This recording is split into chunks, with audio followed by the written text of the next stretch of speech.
जी, welcome करता हूँ आपको मुर्तज़ा गार्डन चैनल पे। बहुत ज़बरदस्त जो प्रोग्राम है आपके लिए मैं लेके आया हूँ। ये जापानी फल का प्रोग्राम है जिसके बारे में मैंने आपको ज़िक्र किया था कि कुछ दिन के बाद मैं सेपरेट जो है इसका प्रोग्राम करूँगा अकेले का। काफ़ी लोगों की डिमांड थी कि जापानी फल जो है, काफ़ी लोग कहते हैं जी इसके जापानी फल को फूल लगते हैं तो वो फूल झड़ जाते हैं। काफ़ी लोग कहते हैं अगर जापानी फल छोटा-छोटा लगता है तो वो सारा झड़ जाता है।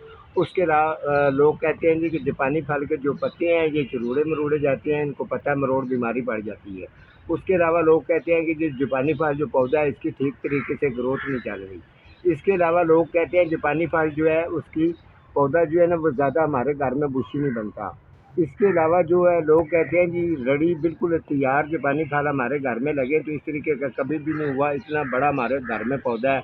लेकिन मुर्तज़ा साहब बिल्कुल फ़ज़ूल है, क्योंकि उसको ठीक तरीके से जापानी फल लग ही नहीं रहे। इसके अलावा जो कि लोगों की ये डिमांड होती है कि जापानी फल जो है वो बेहतरीन जो है अगर वो लगे तो हमें मुर्तज़ा साहब आप बता सकते हैं। ये मुर्तज़ा गार्डन का ही काम है जो आपको इस तरीके की चीज़ें बताएगा और समझाएगा, और जो चीज़ें इनके लिए खुराकें और खाद वगैरह जो इनके लिए मैं तैयार टोटके करता हूँ या मैंने ज़िंदगी में जो तजर्बे किए मैं आप लोगों के साथ आस्ता आस्ता शेयर करता जाऊँगा और आप लोग सीखते जाएंगे, मैं आपको सिखाता रहूँगा।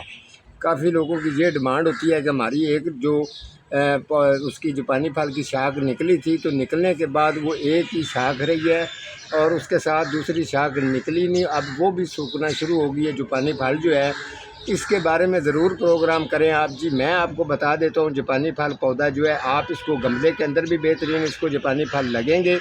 और इसके अलावा अगर आप ज़मीन में लगाना चाहते हैं, अगर आपके घर में ज़मीन है या इससे अलावा भी आपके पास खेतों में ज़मीन है, तो आप ये बेहतरीन जापानी फल की जो फसल भी लगा सकते हैं। इसको घर घर के अंदर गमले में लगा सकते हैं। तो मैं तो आपको ये सिखा ही सकता हूँ। मेरे पास तो 2-4 मरले जगह अपने घर के लिए भी नहीं है। मैं तो ये जो आपको सिखाना चाहता हूँ वो ही सिखा रहा हूँ। अगर मेरे पास इतनी ज़मीन होती तो इंशाल्लाह मैं जापानी फल का बाग ही लगा देता।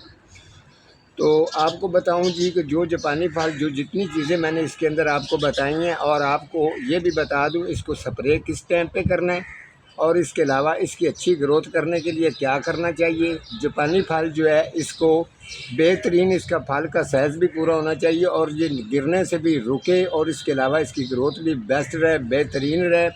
इसके अलावा जो इसको पत्ता मरोड़ बीमारी पड़ती है वो भी ना पड़े। ये सारी चीज़ें जापानी फल के बारे में मुर्तज़ा साहब आप हमें बता दें तो हम बिल्कुल जिस तरीके आप बताएंगे सेम उसी तरीके से ही करेंगे।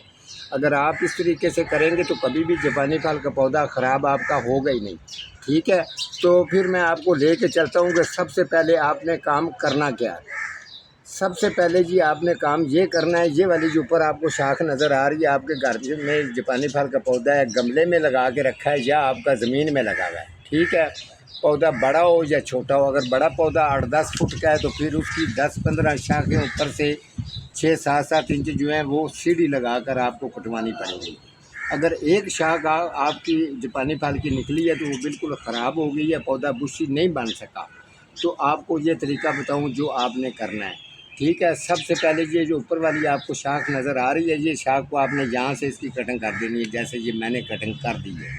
ठीक है, आपने इसको यहाँ से रोक देना है। रोकने के बाद जी आप इसके मुड में आ जाते हैं। ठीक है जी, जब आप इसके मूड में आ जाएंगे अच्छी तरह से ये देख लेना है, नोट कर लेना, ताकि आप ये शुरू से लेके मुकम्मल प्रोग्राम देखेंगे तो तब जाके आपको समझ भी आएगी और आप कारीगर भी बनेंगे। समझ लें कि आप प्रैक्टिकल भी सीख रहे हैं। आप जहाँ पर दुनिया के किसी कोने पे भी चले जाएंगे, कभी भी ये मेरी बताई हुई चीज़ें जो हैं आप इनके ऊपर चलेंगे तो आप कामयाब रहेंगे। ठीक है, तो अब जी इसके आ जाते हैं मूड में। जो ये गमले के अंदर लगा हुआ है 14 इंच गमले का साइज़ है। अब इसको सबसे पहले अच्छी तरह से इसको गोडी करके थोड़ी सी ज़मीन गुरगुरी करके इसको मट्टी को निकालेंगे। ठीक है, सबसे पहले आपने भी ऐसे ही कर लेना है। अगर क्यारी में भी लगा हुआ है तो जिस तरीके से मैं कर रहा हूँ आप इसी तरीके से करना है। अगर गमले में भी है तो आपने बिल्कुल इसी तरीके से ही करना है। ठीक है, ये वाली जो मिट्टी है आपने ये मिट्टी को अच्छी तरह से निकाल के आपने एक साइड पे रख लेना है, जैसे ये दूसरे पौधे में मैं रख लेता हूँ। तो आपने भी बिल्कुल इसी तरीके से ही करना है। ठीक है, जब ये हम लोग मिट्टी इसकी निकाल लेंगे तो फिर मैं आपको जो चीज़ें बताने वाला हूँ जो इसके अंदर बेहतरीन जो इसको अच्छी से अच्छी क्वालिटी इसके अंदर लेके आएँ। हर प्रोग्राम में जो भी मैं प्रोग्राम करूँगा उसके अंदर किसी भी पौधे के ऊपर करूँगा। जब भी मेरा प्रोग्राम आएगा एक इजाफे के साथ आएगा, मज़ीद इनको अच्छा करने के लिए फुल तरीका जो होता है वो आपको बताया जाया करेगा। ठीक है, ये मिट्टी निकाल ली है, इसको दोबारा गोडी कर लेते हैं। जैसे आप इसको दोबारा से गोडी करेंगे तो गोडी जो है वो बारीक चीज़ से ही करनी है। बारीक गोडी इसको कहते हैं कि बड़े रोड़े नहीं होने चाहिए, बारीक बारीक गोडी करेंगे। ठीक है जी, ये देखें जी, अब इसकी अच्छी तरह से हम लोगों ने गोडी कर दी है। गोडी करने के बाद जी इसके अंदर आपने क्या चीज़ें डालनी है और क्या चीज़ें नहीं डालनी, सारी चीज़ें आपको बताऊंगा। केमिकल खाद जो है वो इसको जापानी फल को बिल्कुल भी नहीं डालनी। ये जो देसी टोटके हैं, देसी तरीके के साथ जो है ये उन चीज़ों को तस्लीम करता है जापानी फल। ठीक है, तो ये देखें, ये वाले जो है ये है जी पीलक। ठीक है, ये छोटे छोटे से जो आपको ये नज़र आ रहे हैं ये पीलक है। ये बहुत ही अच्छी चीज़ है, ये पौधे की ग्रोथ के लिए काम करती है। इस पानी में आपने फेंक लेनी है, ये बड़ी आसानी के साथ आपके घर में पौधों के पास से भी ये मिल जाएगी। ठीक है, अब जी इसके अंदर ये टमाटर के 3-4 टुकड़े आपने कर लेने हैं। इस तरीके से आपने अच्छी तरह से इसमें इसको डाल लेना है। उसके बाद जी ये वाला जो है एलोवेरा है, ये बारीक टुकड़ियाँ की हुई आपको नज़र आ रही हैं सारी। ठीक है, ये टुकड़ियों को इसमें डाल लेंगे। उसके बाद जी ये वाली जो है ये पत्तों वाली खाद है जी, ये देखें। ठीक है, पत्तों वाली खाद इसके अंदर डाल देंगे। डाल के अच्छी तरह से आपने, आप तो अगर चाहें तो आप दस्ताने भी चढ़ा सकते हैं, नहीं तो कोई मसला नहीं है, ये ऐसी चीज़ नहीं है। ठीक है, अच्छी तरह से आपने इसको अच्छी तरह से मसल लेना, जैसे ये मैं मसल रहा हूँ। ठीक है, जब आप इसको हाथ के साथ ऐसे आप मसल लेंगे तो फिर आपने इसको ज़्यादा स्टे नहीं देना, यानी कि ज़्यादा देर इसको रखना नहीं है। रेडी होने के बाद फौरी तौर पे जो जितनी ये चीज़ें हैं इनके अंदर जरासीम होते हैं, ये क्या क्या काम करेंगे ये सारी चीज़ें आपको बताता हूँ। ये देखें, सबसे पहले आपको बता दूँ, जितनी इनके अंदर जड़ों के अंदर कमज़ोरी है, एलोवेरा उस कमज़ोरी को दूर करेगा। जो ये खाद है पत्तों वाली, ये पौधे को जो जड़ है उसको, जड़ को थोड़ा सा स्कैनेज करेगा, वाश करेगा। उसके बाद जड़ जो है वो फलना फूलना शुरू हो जाएगी। नंबर 3, जो पीलक इसके अंदर मैंने डाली है, ये पीलक जो है जो जिसके साथ छोटी छोटी लगी थी, और ये काम क्या करेगी, ये इसकी स्किन के अंदर दाखिल हो जाएगी। जो छोटे छोटे फूल या जापानी फल जो हैं वो नीचे गिर जाते हैं, ये उसको कंट्रोल भी करेगी। और जो इसकी स्किन है पूरी टहनी की, उसके अंदर एक ताकत पैदा करेगी।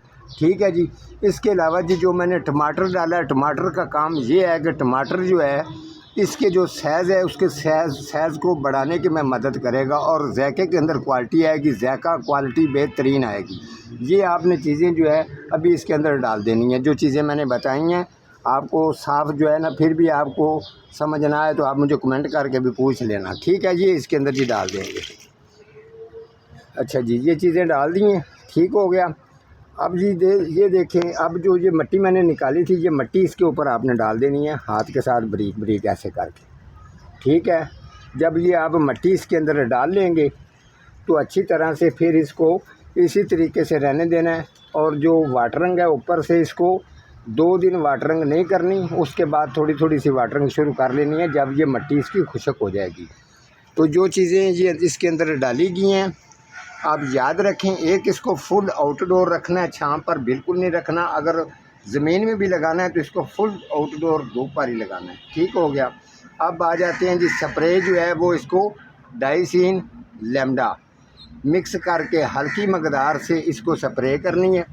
ठीक है, महीने में आपने 2 दफ़ा स्प्रे करनी है। उसके अलावा फिर जो इसका ये वाली जो ऊपर से मैंने कटिंग की है हल्की हल्की सी, आप इसके ऊपर भी कोई और चीज़ नहीं लगानी, बस मिट्टी जो है ना, बस उसका इशारा देना है कि मिट्टी इसके साथ टच होगी या थोड़ी हो बहुत ही हो, सही है। इस तरीके से थोड़ी बहुत मिट्टी इसके ऊपर लगा देनी है। उसकी वजह ये है कि मिट्टी की जो खुशबू, जिस जगह से मैंने इसकी टहनी काटी है, मिट्टी की जो स्मेल है, ये पौधा पूरे जिस्म में, उसमें इसकी स्मेल जो मिट्टी की है वो दाखिल हो जाती है। और नीचे मुड में भी मिट्टी है। जब ये दोनों चीज़ें आपस में टच होती हैं तो ये इस ब्रांच को, इस टहनी को मजबूर करेंगे कि जो इसकी ग्रोथ वगैरह अगर रुकी हुई है, अगर ये बुशी नहीं बन रहा तो ये बुशी बनेगा। इसका जापानी फल का ज़ायका और इसका साइज़ और फूल रुकने से भी ये गुरेज हो जाएगा। उसके अलावा इसके पत्ते का जो पत्ता मरोड़ बीमारी बढ़ती है वो भी नहीं पड़ेगी और बेहतरीन क्वालिटीदार ज़बरदस्त होगा। तो मैं इसके जो 2 पार्ट है उसके अंदर मैं इसकी अपडेट आप लोगों को ज़रूर चेक करवाऊँगा। अगर आपको ये मेरा प्रोग्राम पसंद आया, अच्छा लगा है, आप चैनल को सब्सक्राइब भी करें और लाइक भी करें। साथ में इसके अंदर अगर कोई कमी पेशी है तो आप मुझे कमेंट करके भी बता सकते हैं। आज का मेरा इतना ही प्रोग्राम है, मिलूँगा किसी अगले प्रोग्राम के साथ, तब तक अल्लाह निगहबान।